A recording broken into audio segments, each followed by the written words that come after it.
Welcome to Cardboard Box Games. I'm Adam. And I'm Adam. I'm Andrew. Today we're going to be talking about the reversal format. We finally got to play in our very first tournament. We're going to be talking about a deck which stats aren't super strong, but literally we can't beat with any of our other decks. And then finally, we'll just kind of have some random conversation about KeyForge. Yep. Let's get started.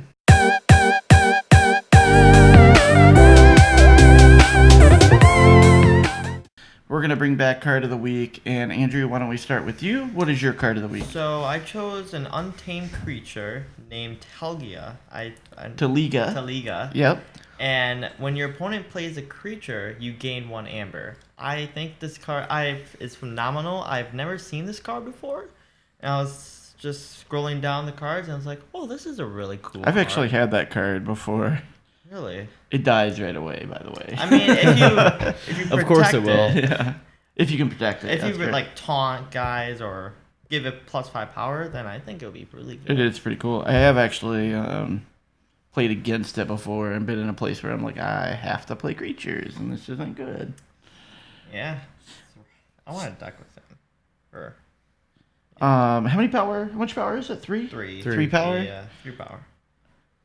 And Untamed. Human plus witch. I'm pretty sure that was from the Call of the Archon set, if I keep in my I think order it straight. is. Yeah. It's AOA too.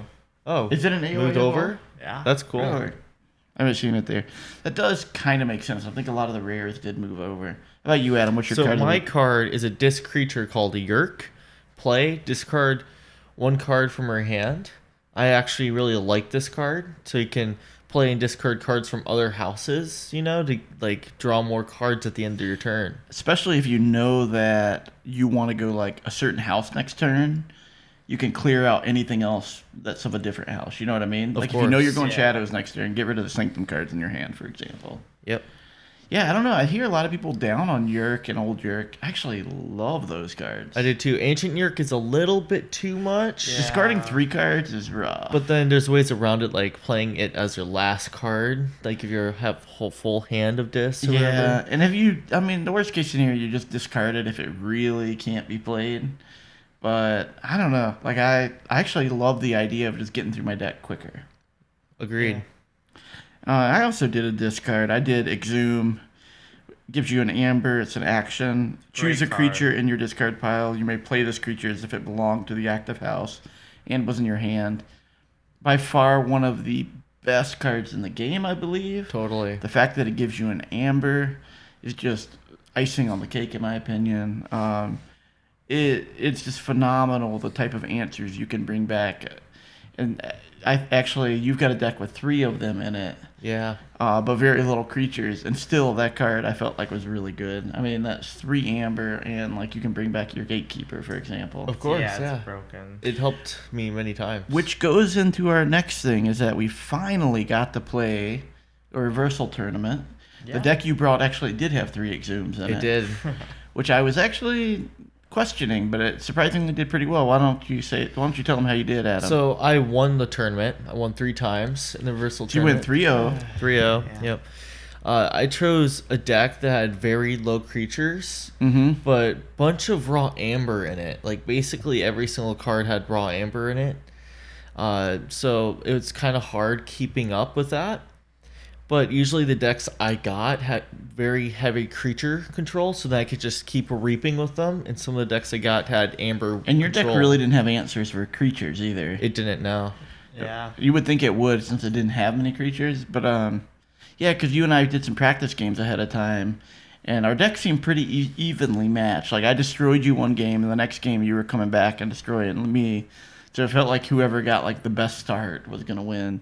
Yeah. How about you, Andrew? So you won. You got I first won. place. How about you, Andrew? How'd you do? I got 2nd place in the tournament. He beat me. Final 2. I was Using your deck. Yeah, it was such a close game though. Like I was 1 turn away from winning, and I thought I had the game in the bag for like at least like 5 turns now in a row. I was like, I got this. I feel confident. But then he just like full out stopped me 1 turn, and then that's how he won basically. Yeah. So you won your first one, and you lost your second one, right? I won my second one. So you lost your last game. So you played again in the finals with Adam? Yeah. Okay. I said I beat thought you it was for the the other order around. I beat you in the second round. That was right. You did beat me in the second round. Yeah, I also finished 2-1. Yeah, Andrew's deck beat mine. Adam's deck beat Andrew. And I had beat Adam's deck, like in the reversal format. Yeah. So he was playing my deck, I was playing his. Yeah, it's kind of interesting because my deck was really bad. Very low creature count, and I felt like you just got like the optimal start on it. It was ridiculous. An amazing start. Oh my goodness. Yeah, so he ended up like just getting a ridiculous amount of amber. And honestly, I actually really liked reversal. I liked thinking about what deck to bring. I liked being able to look at my opponent's deck and then figure out how to play it. Oh, and by the way, so we were first, second, third. Yeah. 2-1, 2-1, 3-0. There were 7 people total. So it wasn't just the 3 of us playing. Yeah. So I mean, I'm pretty happy. We also got store credit for that, which is kind of neat. So we netted pretty good. I think we paid $6 to enter. You got 15 in store credit. You and I got $9 in store credit. Yeah, it was pretty good. Yeah, so I was pretty happy with that too. But reversal, I know you spent a lot of time picking your deck. I did, yeah. And to be honest with you, with Andrew's deck, we had a hard time deciding which deck to use. So we literally found the worst ranked deck, and we're like, all right, let's just use this as an experiment to see like how that does. It's a 3% deck on Ranky, ridiculously low SAS, and ridiculously low AERC. Yeah. Mine was like a 20% on Ranky, but like a really low AERC and a 59 SAS. I have no idea how mine was a 20-ish rank on Ranky. Probably because my AERC was higher than yours. But regardless of that, like my deck, I felt like I made a good choice bringing mine. And I really think that if you wouldn't have got the start that you would have had, or if maybe I should have mulliganed. I think I could have played that a little bit differently. Because the other thing is like his deck had low raw amber, so I was playing Andrew's deck, and with the low raw amber, me just trying to get through the deck didn't matter. So at one point I discarded 2 bad pennies and probably should have played them, and then just tried to reap with them to try to get some extra amber. Yeah. So I misjudged how to play that deck, I think. I most likely would have just to kill those guys to put them back in your hand. Probably would have. If my 13 creatures on the board at the time. Yeah, I don't know. Like I do hope that we can do another reversal like that. I really enjoyed that. Some people brought decks that again they were all bad, but I think some people brought decks that were less bad than ours. And like there were a couple games that we had where it was pretty easy to win with their deck over our deck. And it was quite funny in a few cases where my opponent's hand was so bad because they had my deck, and I knew they had no answers, that I just did everything possible to get the 6 amber. Because literally there was a Murmook in my deck, and then a Mars card that steals for ready Mars creatures. And they didn't have Mars creatures. And I'm like, I just got to get the 6 amber and I can win the game. Like This it's deck amazing. has 3 Mother Guns in it. The 3 Mother Guns. Sort of bad, but it was kind of interesting. Yeah. If you can get them going early. I don't know. Yeah, I really love knowing what my opponent has. Yeah. Because I memorized my deck beforehand, and they only have one way to stop me, Gatekeeper, but they do have 3 Exhumes. So usually when they play Gatekeeper, I don't kill that creature at all. Even if it has just like leave a it few, alone I with just it. leave it alone. I mean, they usually can't kill my creatures. People bring really low creature decks. Yeah. And I just leave it alone the whole entire game, and then they can't bring it back and use it against me. Yeah, that's what got me in the game. Yep. Good old Gatekeeper. Yeah. And then for Andrew, like you tried to find a deck, and we ended up using one of Adam's decks, actually, ultimately. Yeah. And like it looks like an okay deck. It's a Shadows deck, a disc deck, and an Untamed deck. And I actually think it was the only Shadows deck I saw there. Yeah. None of my opponents had Shadows. When we first talked about what decks we should bring to reversal, we were saying it can't be anything to do with Shadows. And Adam's like, I got a really bad Shadows deck. I was like, what? And it ended up being bad. And the 3 houses, too, like those are like 3 of my favorite houses. And I was like, no way. It's that just can't the be combination of cards just weren't good. And it even had like a Binding Irons in it. Like it had some good cards, but it just... Life for Life. It just did not come together. Yeah, it had Brand Fanatic and Life for Life, which I was desperately looking for in my game. I could not get my Life for Life. But yeah, it's... I don't know. I think like everybody should have... You know, if you're getting rid of decks, you should always keep your bottom worst decks, and you should also keep your best decks. Yeah. Of course. Because reversal is something that I think... I don't know. I think it's something that could really become popular just in like casual formats, and hopefully our game store does it again. But it seems like the attendance for KeyForge has tailed off a little bit, so I'm hoping it picks back up again. It always makes me sad when I get to the game store and there's like tons of people there playing Yu-Gi-Oh or Pokemon or Magic. And then we've got a group of like 7 or 8 playing KeyForge because KeyForge is such a good game. One of our tournaments had like 20 people at it before. But we've never had that again. That was like our first tournament. The first tournament was amazing. Yeah, it makes me really want to get back to a Vault Tour because to be there with 100 people that are trying to play KeyForge would be awesome. That would be really cool. Well, then some people take it really seriously though, and not make it fun. Yeah. That's the one thing, but... Overall, but it's okay. I mean, I love competitive stuff, so I just ignore people when they get super like snobby or rude. Yeah. All right, so let's jump over to your deck, which is Prof, Madman. Madman is in quotes, so it's Prof period Madman in quotes. Rudder. Madman. And what's ridiculous about this deck is I've got decks that are way higher SAS. And ERC too. And higher AERC. Same. And I have yet to be able to beat this deck. And we've played multiple games. I tried different strategies against it. And the reason for it is this weird combination of cards and the way that he pilots the deck in such a way that I think, like, if you started playing this deck right away, you probably wouldn't do as well with it. But what Adam knows is Adam knows how to, like, play this in such a way to consistently, like, just stop you from forging. Or if you do forge, you're going to be paying him a ton of amber left over. Of course. And would you say you're stage 5 for this deck? I would have to say yes for stage 5. Yeah. Right. So the Renki rating is 78.7%, which is pretty good. The SAS is 80, but the AERC is only 55, which actually, in my mind, I've always thought AERC was almost a bigger determining factor than SAS rating. So I feel like we've got a deck that your SAS rating is like 70 is, right? And there's not many in the 70. AERC 70. AERC, that's what I mean. Yeah. AERC 70, sorry. Yeah.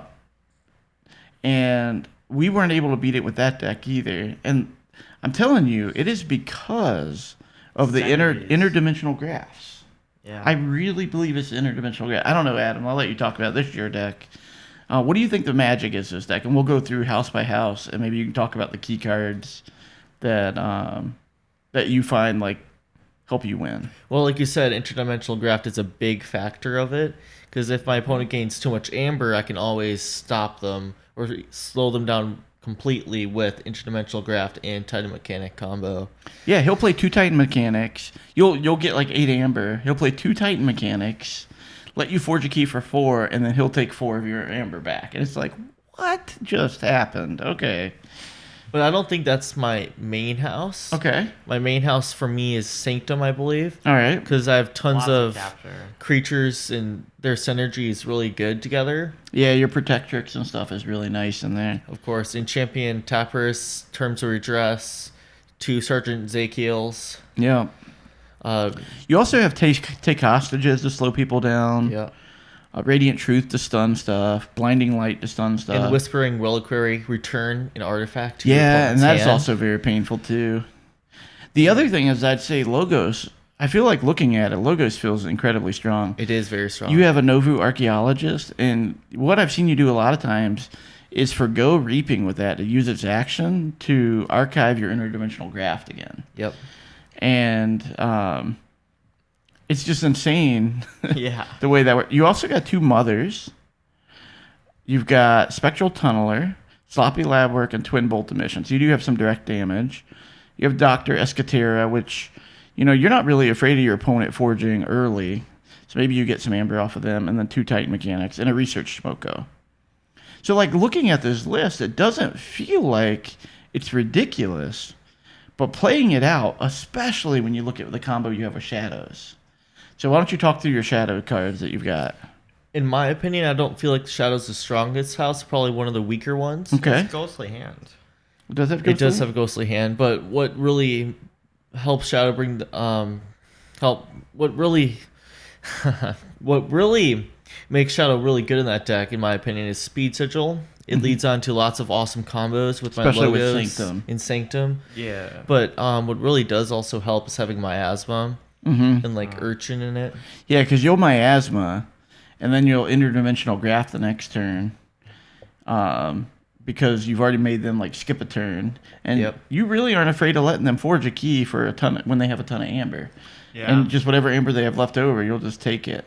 My only problem is though of like key cheats. I mean, because if I do get too greedy, they could forge. Yeah, and even with Titan Mechanic out, they could still forge with key charge more easier.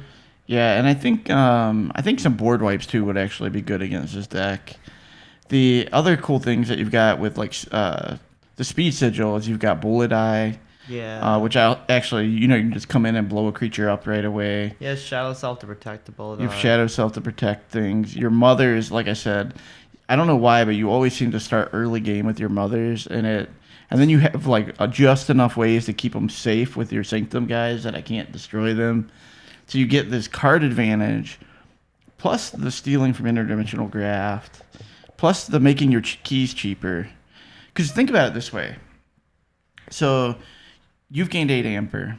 On Adam's turn, maybe he has 2 amber, right? He ends his turn, but he's played interdimensional graft on 2 Titan mechanics. You go to forge, all right?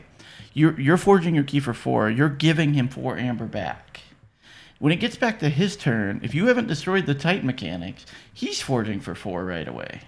Like, he gains enough amber on his opponent's turn to basically forge a key on his turn a lot of times, and it is like one of the toughest things to play against because there's nothing you can do against interdimensional graft when that happens, and then having that leap of getting like that chunk of 3 to 4 amber on a interdimensional graft is just crazy in my mind. And see, he's got things like Raiding Knight and Champion Tapperus to capture in terms of redress and Urchin, and he's got like Miasma and Ghostly Hand, so he has ways to like nick away at your amber when he needs to as well. Yeah. But this deck really made me realize like how good interdimensional grafts actually is. If you only have the card that doubles your opponent's everybody's amber, Finite Rupture, and then just do international graph, 2 Titan mechanics. This is Call of Archon, though. Yeah, so it wouldn't be in this one, but still, it's crazy. That would have been like you would steal like take 8 amber. And I actually never really paid attention to Novu Archaeologist that much, but I've seen the way that he plays that. He'll use that to do interdimensional graft, sometimes a Miasma, and there's just like a lot of different ways he can do that to just keep replaying cards again. He'll bring back some of his Sanctum stuff. Like, it's pretty crazy. A couple other things I've been thinking about, not about this deck, but a different topic. Okay. For like legacies, since they're going to make new sets in May and November, do you think it's possible to have a legacy from the new set into the set that's happening right now? One person said at the tournament that it's possible to get a whole legacy Maverick, Mars house, or Sanctum house. I'm talking about the future sets. No, they'll never go into the old sets. I mean, is it possible? Like, they have cards already planned out? I'm actually betting they're probably going to quit printing the old sets. So I don't think it'll ever go back in time. It is interesting that you can actually get an entire old house to move forward to the new set. I like that. So you can actually have, like, because Mars is cycled out, there's a potential that Mars can come in. Or Sanctum. Or Sanctum. Yeah. I think that's pretty cool.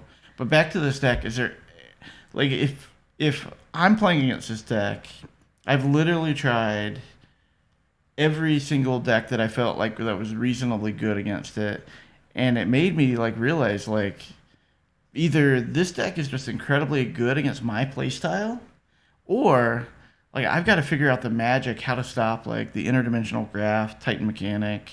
Need purging cards. And in racing is horrible against this deck. It is. He's yes. like, yeah, gain all the amber you want. I don't care. And then he'll let you get a key, but Steals a bunch of amber. he'll take all your amber from it, and then he forges a key on his next turn. It's crazy, crazy hard. And the other thing is like one of my decks has too much to protect and doorstep to heaven, but with 2 Titan mechanics out, neither one of those actually stop him from forging.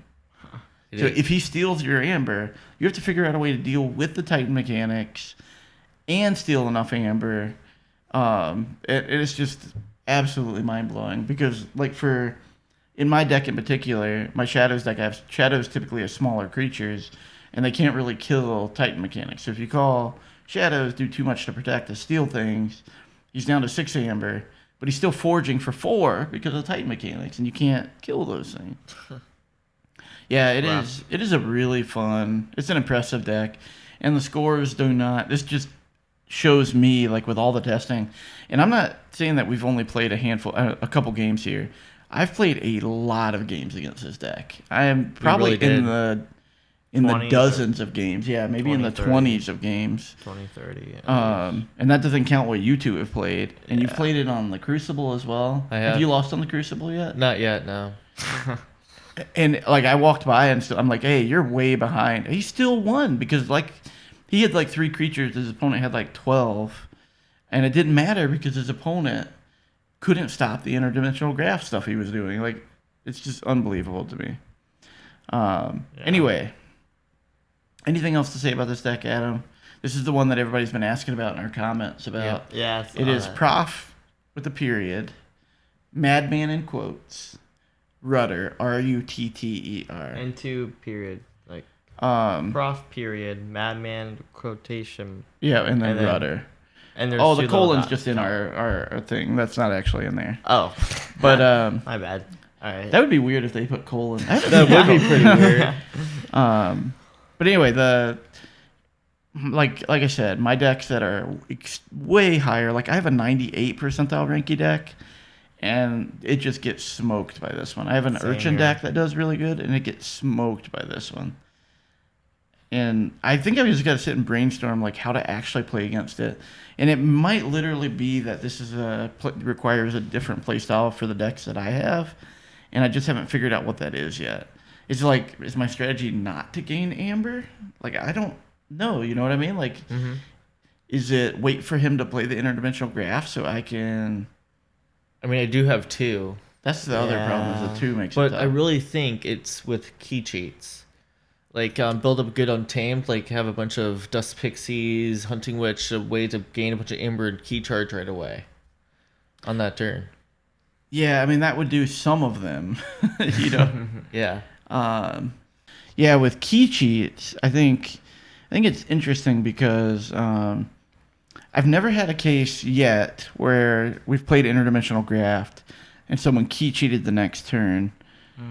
Does key cheat? I think key cheat would still give you the leftover amber. I think it. Most likely, yeah. So I'm wondering if that would even matter. And if you could predict like when they're doing it. Would it? I don't know if it would. Because I think we'd have to look up the writing of interdimensional graph, but I think it's like if your opponent forges a key, they give you the remaining amber. Yeah, most likely. So key cheats would be that. And I don't know. It'd be interesting to see if that actually could stand against it. I do think you need a board wipe against this deck, and unfortunately, a lot of my decks don't have the greatest board wipes. We didn't try the deck where I had like 6 board wipes in it. Yeah, we need to try one of those because I do think like board wipes potentially. Because if you can keep him from being able to get all the value he does from his Sanctum, which is an incredible amount of value in my opinion, especially because Protectress, he'll literally just keep healing and fighting. And then they can't take any more damage the rest of the turn, which is also cool. Yeah, and he will archive them with his other card, like his Novu Archivist. So you have to kill that thing too. It's kind of funny. The one thing to note is Speed Sigil does help you too. So if there's cards that you have that could benefit from Speed Sigil, it might be Newer Archivist. You could just have Speed Sigil play him. Yeah, that's what I've been doing. Archive. He does do that all the time to me. All right. So, any other random news from you guys on KeyForge, anything you have that you want to share or talk about? Or I guess maybe even better yet, what's your plan for this week in KeyForge? I really don't know. Haven't thought about it that far I ahead? haven't thought that far, no. I just hope. Do you know if there's a tournament this week? No, I mean, our tournaments seem to be so far spread out now. Why? I don't know. It's because not enough people show up anymore. We need people to come out and play tournaments with us. We do. Yeah. And some new people. Oh. I'm actually, for this week, I want to start grinding some games on the Crucible. Yeah. I'd like to get to the point where, with some of my Age of Ascension decks, where I am with some of my Call of Archons decks, where I know how to play them really well. So I need to just grind out a bunch of games. Maybe you guys can do some more experimentation against this deck to see if anyone can beat this during the week while I'm at work. That'd be kind of fun for you guys to keep going against Professor Madman Rudder. And then I guess on the other end is I'm just keeping an eye out for new cards from Worlds Collide. There is a dinosaur card that was revealed that I'm super excited about. There's a bunch of cards I'm really excited about. If you look at my playstyle, I am very much I love value. And there's a dinosaur that, I think it's a playability. And you look at the top 3 cards of your deck. Oh. You play one. You put one in your hand. Discard one. Discard one and archive one. That is an amazing card to me. That sounds really beautiful. That's automatic value right off the bat. And that's the type of cards I really like, is value card. How about you, Andrew? You got any fun plans for KeyForge? Do you want to try taking Adam on this week against this deck? I'll probably do some Crucible, and I'm going to test out that one board wipe deck. Against Adam's deck? Yeah. That's pretty much it, though. Cool. Yeah. That's pretty much it for me. Thank you guys for I have one tuning thing in. now. Yeah, go ahead. So we have a website now if you want to buy our products. Oh, yeah, that's right. Oh, yeah. We actually have launched some T-shirts and some other goodies, and we'll have a link in the YouTube video below, which I'm super excited about. Adam worked really hard on getting that together. We do it all on Teespring, so we get a small percentage of any product that's sold, so it helps us kind of buy better equipment and get our video quality up, which we've put a lot of money into everything that we've got here. We just need to we need to keep doing that to try to make it better. We recently changed over to a new editing software as well, which seems to make things a lot better. It's way better. Honestly, it is. And Holy smokes, it's awesome. Just want to say thank you guys for watching, and I think we're at 225 subscribers now, so I'm super excited about that. That's awesome, man. We should do something fun when we hit 300. Maybe we can do a giveaway or something for everyone that comment. Give away free decks or something, or yeah, maybe we can give away open a deck and give away a deck or a couple decks or something for 300. We have other decks that we don't really need that are still pretty decent or good, so we can give those people to them too. Yeah, maybe people will want some of our other decks too. Or we can open a random one. Yeah, open a random one. Or just not even open it, just give it to them. Yeah, true. Yeah. So to get us to that 300, please hit the subscribe button and give the video a thumbs up. It really helps a lot. Thank you guys. And if you're on the audio version of this, please leave us a review on there too. That'll help us with the ratings there as well. Thank you guys, and see you next time. Keep gaming.